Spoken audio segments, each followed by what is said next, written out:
fire and cause the plane to fall out of the sky. That's a bad I don't think time. you want that. Those 6 hours, you'll feel like crap once you get off the plane. So, ta-da! These are my checklists. Because you don't want to get there and you're like, oh my gosh, I can't contact anybody. It's basically a kangaroo pouch for women. Kangaroo though. Hi guys, welcome to my channel. You are tuned in with Cindy and John, my husband. Today we're going to be doing a video discussing all the things we have learned from travel. So we both travel. I travel for a track, my job, and he travels for his work sometimes as well. So we both have learned a lot of lessons and we want to share it with you guys, whether you're about to travel, you want some new tips, or you just want to make travel more seamless. So we're going to share some of our thoughts and all the things we've learned. You ready for that? Yep. Let's do it. Let's do it. What is one of the things that you have learned, John, from traveling? So these are more like travel tips, not like things you've learned from experiencing other cultures. That's a different discussion. But these are travel tips to make your travel hopefully a little easier and less frustrating. Because travel these days is very frustrating. Oh yeah, and it's gotten worse over the past few years. So let's not add on to that. So one of the things, if you're eligible, et cetera, there are a variety of like pre-screen traveler programs, TSA PreCheck, Global Entry, Clear, and there's some others. That's for the States. There's different ones for other countries. So if that's something that applies to you, look into those programs and see if it makes sense for you to apply to them. It can often make screening a little bit easier and the process of going through security less frustrating. So that's something that you have to do like months in advance. Yeah, this is way before traveling. Yeah, way before you travel. Of course, if you're traveling internationally, you need to make sure that you have a passport. Some people don't keep one up and ready, and that process can take a while. Yes. So make sure you have a current passport as well if you're considering traveling internationally. Passport and visa. That's also something. Depending on what country you're going to or what place, you want to make sure you have an up-to-date visa or whatever that is, because it can literally stop you. Right. So depending on where you're going, you need to figure out those requirements and what you need to do to legally travel into and out of those countries. So those are all things that you need to do well in advance of your actual trip. Yes. Some of the things that you want to be doing 2 days out are hydrating. So that's a huge one. For me, I get really dehydrated on planes, which as an athlete can really affect performance. So I try to start drinking a lot of water and hydration tablets like 2 days before. So I recommend doing that. Something about the altitude, I don't know if you know, but makes you more dehydrated. I don't know what it is, but it does. So definitely prepare for that as you go, as well as have a water bottle for your trip as well. Yeah, lower pressures normally have lower humidities. So it tends to dehydrate people. There's less humidity in the air. Yes. So all of that hydration, doing your laundry, making sure that everything that you want to take with you is ready to go. Yeah. Laying it all out. To clean your shoes or whatever the thing is. So if you're taking dress shoes and you left them a little muddy from the last time you wore them, make sure you are doing those things 2 days out so that you're ready to get everything packed and put away. If you need to take stuff to the dry cleaners or what have you, business suits, etc. You want to do those several days in advance. You really don't want to do things last minute. Ask me how I know. I know, trust me. How do you know? I've done it a lot. And it's not fun. No kidding. So all of that is, prepping and packing. One of the things that's really helpful for packing is if you are traveling on the same sort of things, like Cindy's traveling for competition, checklists. Checklists are a big help. We put together some standard checklists. Do you want to pull them out? Yes. And show them? Hold, please. So, ta-da! These are my checklists. They actually still have the checks on there. We have a whole bunch of things on here, like my compression socks, my uniform, my warm-ups, all of that stuff. So I literally printed, well, I didn't do this. John did this. You're right. So you want to tell them how you did it? I was about to say I did it. I'll take credit for it. Typed them all up. And since she was doing the same kind of travel, we wrote up a checklist. She used it. And then things that she needed additionally, we added those to the checklist. Things that she didn't really make sense, we removed from the checklist. It should be something, these are laminated, but it should be something that you update as it makes sense. So if you start to identify, yes, there's just one other thing I need, or I really don't need to bring that anymore. Save it on your computer and add to it, and then print it out again if you can. Exactly. Yeah. And then these, like I said, happen to be laminated, so she can use dry erase and mark them I'm not gonna lie, this is not as easy as it should, probably. So that's the only problem, but they're still really helpful. The wrong dry erase. Maybe. You might be able to get it off with a little bit of rubbing alcohol. Probably. But anyways, checklist, helpful. We have different checklists for different bags. So you're going to have a checked bag. In the States, you can do a checked bag, carry-on, personal bag, right? And internationally, it's pretty similar for the most part. They might charge you differently, but yeah. Yeah, they charge you differently. But there are certain things that you can't put in different bags. So like in your checked bag, you can't put lithium batteries because they could light on fire and cause the plane to fall out of the sky. That's a bad time. I don't think you want that. Nobody wants that. So there are rules these days that you can't put lithium batteries in check bags. So you need to be aware of that as you're packing stuff away. So what you want to have in your check bag versus what you want to have in your personal bag versus what you want to have in your carry-on is different. So we have checklists for Cindy for each of those bags and things that we've thought through and what works well. Check into your flight 24 hours out. You want to tell them about how you did it recently and how it helped you? Oh, absolutely. So I was flying on an airline, which I didn't have any status. I literally set up my frequent flyer program for that because why not? I'm probably not going to get enough miles to make it worth anything, but I might. So always set it up if you a lot can. of them, just they don't do expire. It. Yeah, just do it. Type in the information, put in the frequent flyer number, ta-da. Okay. So, but I have no status on this airline or what have you, but I just checked in. And because I checked in 24 hours in advance before a bunch of the seats had been assigned, I was able to pick the seats that I wanted. They may not be the perfect seats. A lot of airlines are like upcharging for nicer seats and so on and so forth. But you still got an aisle, wasn't it? But I was able to pick aisle seats on all 4 of my flights. Yeah, so that's really convenient. And so that's what I prefer to sit in because of legroom, and I get to get up. And for you, yeah, I like since I hydrated so much, I'm going to the toilet a lot. So which is good for your legs. Yeah, blood flow, especially on long flights. By the way, if you're on a long flight, get up, move your legs at least every other hour because if you sit there for like those 6 hours, your legs will feel like crap once you get off the plane. Really hurt your. Another thing that helps for that is your Fireflies. Yeah, so these Fireflies, hold please.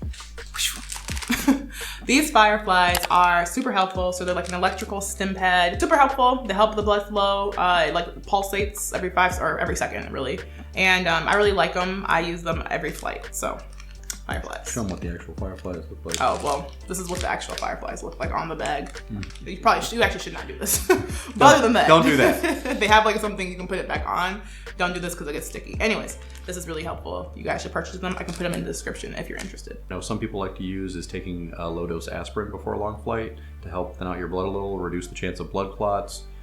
Tends to affect older folks more than young athletes, but I know some folks that swear by that.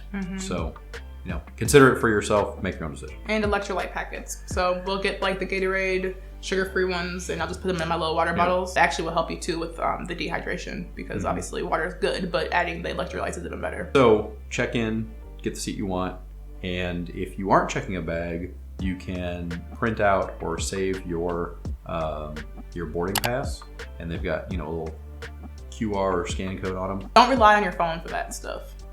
If you can get a physical boarding pass, even if you have to wait till you get to the gate to get a physical boarding pass, always do it because phones can go stupid. I literally had my app not work as soon as I got up there once, and I was like, "Are you kidding me?" Yep. So either screenshot it Data. or have the. Well, even if you screenshot it, if you can get a physical one, always get a physical one. And if you check in advance, you can normally print them out on a home printer. But if you're traveling, that's not as easy. But you can download it to your phone. Also screenshot it, even if it's in your app, because you could lose data. You get to your foreign country destination and suddenly you don't have data for your phone. Oh yeah. And your boarding pass is in your phone. You can't get to it. Oh, that's another thing to check before you leave. You want to make sure if you're going internationally, you check with your phone company because you don't want to get there and you're like, oh my gosh, I can't contact anybody. What's happening? So that's something you did before you traveled to Doha or something. Yeah, or they have crazy charges. Yeah. There's another one. Some countries you can get international SIMs. Sometimes that helps. Another thing is sometimes when you get in country, you can get SIMs. Some countries that's not easy to do. SIM cards for your phone. So you pull out your SIM card, put in the foreign SIM, and then you use that while you're in country. I've done that before. Or if you're in America, you can just get T-Mobile, and it's actually pretty good. Just saying. It's not AT&T, I've heard. But you want to plan that in advance as well. And so that 24-hour out window, check in early, do all those things, and then now we're getting closer to actually traveling to your airport. Double check your airport. Yeah. Make sure which airport you're going to. Yes. How do we know?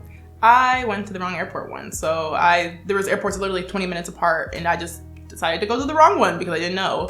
And I got there, they're like, yeah, your flight's not here. I think you're at the wrong airport. And I'm like, okay. So because I had enough time though, I was able to make it to my flight because I went to the next airport. And then I also went to the wrong terminal after I did that. So confirm your terminal and your airport. Yep.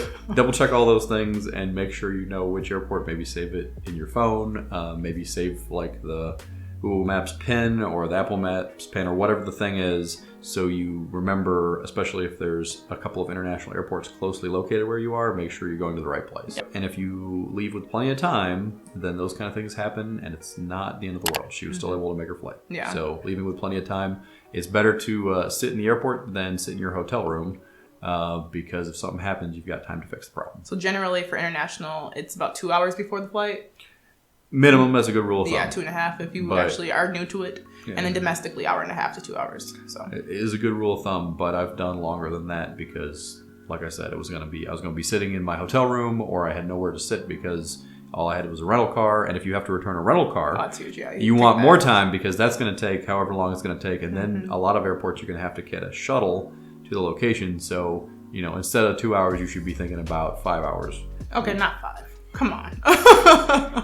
Hey, I said thinking about it. I didn't say you had to do it. All that takes, hours of time, and things can happen and mess you up, and then you can't get on your flight, and then you're going to be stressed out. Yeah. And when you're returning a rental car, you have to get gas and all those things. There's so many things. So early. Yeah, these are tips that I'm giving you because I've struggled with most of them, and I still work on it. So just telling you guys so you don't have to deal with what I dealt with. Working on it. Yes. Yep.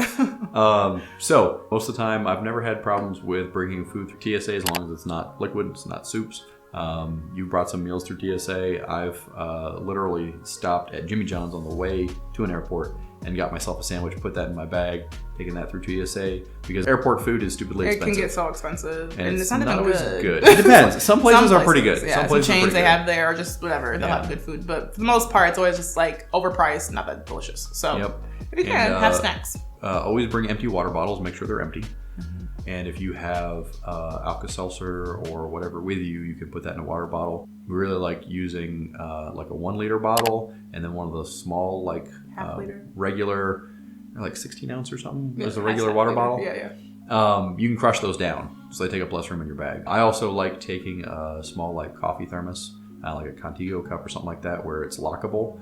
And it can keep stuff warm. So if you want to stop by Starbucks or whatever and get your coffee before you get on the plane, you can keep it warm longer. You don't have to keep it in that little Yeah, you don't have to keep it in that cup. You can pour it into your thing. Also, almost all airplanes have hot water you can ask the steward or stewardess for. And then if you like to drink tea, you can just ask them. I've had them give it to me before the plane's taken off. While we're boarding, I'll just say, hey, excuse me, when you get a moment, could you please? And a lot of times they'll find a way while they're doing all their running around the cabin, getting everybody seated, they'll just grab my cup, fill it up, and bring it back with or without the lid. Let's talk about the things that they should take to pack. So should they have regular suitcase? Should they have a fanny pack? All that stuff. Yeah, so different things that are helpful. She likes fanny packs. I don't. They're not very cute, but I found them to be a little bit helpful. I can show you guys what it looks like. Wait for it. So, this is one of them. This is the small one. Yeah, it's a tiny one. But I just literally have this around my waist just to put passports. She has no pockets. So, okay, women don't typically have pockets with their clothes. Which is why you can have a fanny pack. It's basically a kangaroo pouch for women. Kangaroo though. We don't have to put a Joey in there, but. All right, so I usually put a wallet in here, maybe some chapstick or lip gloss, some cash, and passport. So nothing much. Headphones, that's a good one too. Battery bank for your phone. You can get one, small ones that are about the size of your smartphone. Yeah. It's really good to keep one of those in there because you need to keep your phone charged up. Crap happens. It's always nice to have that, or just a cord for your phone. Especially if you're watching videos or whatever on your phone. You can pre-download videos using a variety of different services, and some things like I think YouTube Premium you can download onto your phone. Yeah. So that's another thing to maybe consider in the previous, or maybe while you're sitting there in the airport. You're going to lose service, so plan accordingly. Yes, and it's just nice to have the fanny pack because they want you to put all your stuff at the top of the bin. So you can keep this with you. Yep, you can keep it with you, keep it on you, or a little purse, or whatever you like to use. But yeah, so I generally go with a roller carry bag and then a backpack. And then one thing that I do like to do is I'll put a string bag collapsed up in my backpack. And then I will take that out and put snacks on it and then keep it right in front of me where it's real handy. And I can have my bag tucked under and I can actually put the string bag on my knees. And then I've got a whole bunch of snacks and stuff that I want to get to. So that's kind of what I would put. The fanny pack, that would have snacks, it would have the battery backup and stuff like that. Yeah, some people don't like to have a lot of bags. So if you just are like me, this could be helpful. But regardless, have something just to keep small things in. It's always handy having a string bag because you can take everything out of it and tuck it up and it doesn't take that much space. Or you can pull it out, put a bunch of stuff in it, and it can be convenient for you when you want to leave your bag in the room or whatever the situation Even is. when you travel, yeah. Right, so when you're traveling, it's nice to have some kind of bag that you can hold stuff in. And since I hate fanny packs, string bags are that for me. So with debit cards and credit cards, you want to make sure you understand what the exchange rate is, if your bank's okay with it, because recently I traveled and my bank blocked my account. Right, so some credit cards don't have international fees. some credit and debit cards don't have international fees. You need to, know that in advance. Yeah. Some will charge you all kinds of extra fees for using it internationally. And then apparently her bank gave her this international travel cards that didn't have fees, but then when she tried to use it, they were like, "Oh, you're overseas," and declined it. I'm like, "But this says travel on it. Why would you lock it?" And confirm all that stuff before you go, because you don't want to deal with it. And I remember the first time I traveled, I literally was like swiping my card left and right and came back with like so many international fees, and I was like, "What is all this?" Because I didn't know. So let me help you out. Do that first. Look into that, see if that's a problem with your bank or card, and if it is, hire somebody else. So when you're traveling, it's a lot more common to have USB ports that you can plug in and charge. Bad actors can manipulate those and add things to your phone when you plug in. So you want to have a cord that doesn't have the data lines, or you can get a data blocker, which you can get this off Amazon. That's where I got this one. It literally doesn't have data lines, it just has power. It won't do the high-speed charging, but most of those things where you can plug in don't have the ability to do high-speed charging anyway. Use protection when you're plugging your phone into USB ports that are not yours. If you're plugging into your computer, that's a whole different discussion, right? You have control over that computer, but it's a data privacy issue where they can put nasty stuff on your phone and take control of your phone. Yeah, I never knew any of this until I married John, so this is my protection guy here. That's right, I protect you. Another thing is it's always good to keep a hygiene pack with you. I normally keep this in my backpack, and it has, toothpaste, toothbrush, and dental floss are the most important things, because when you're doing especially a long international flight, being able to just brush your teeth makes a huge difference, not be funky. There's other stuff in here like a tiny little thing for deodorant, Alka-Seltzer, ibuprofen, Tylenol, a lot of those things. It comes up and you feel like crap. If you have other medications that you need to keep a copy of them here. If you use contacts in here.